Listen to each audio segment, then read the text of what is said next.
Samantala, iniutos nga ni US President Barack Obama ang pagsasara sa mahigit 20 embahada at konsulado nito kaugnay ng bantang pag-atake ng Al-Qaeda. Ayon sa isang opisyal ng Amerika, magaganap umano ang nasabing pag-atake sa mga huling araw ng Ramadan.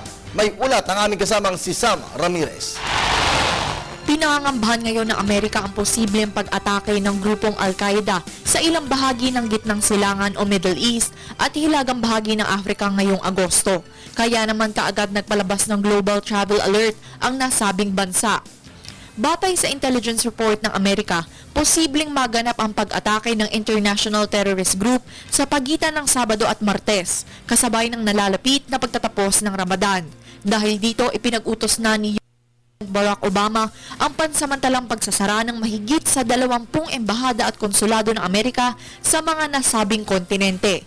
Kabilang sa mga pansamantalang ipasasara ang embahada sa Iraq, Egypt, Libya, Saudi Arabia, Afghanistan, Yemen, at United Arab Emirates. Bukod pa dito, tigil operasyon din muna ang mga US Embassy sa Algeria, Jordan, Bangladesh, Qatar, Kuwait, Bahrain, Oman, Mauritania at Sudan. Kasunod nito, naglabas ng travel advisory ang Estados Unidos para sa mga kababayan nila na nananatili sa mga nasabing kontinente. Dapat daw ay iwasan ang mga matataong lugar at magdoble ingat kapag gagamit ng pampublikong transportasyon. Kaugnay nito, pansamantala munang itinigil din sa loob ng 2 araw ang operasyon ng ilang embahada ng Britain, France at Germany.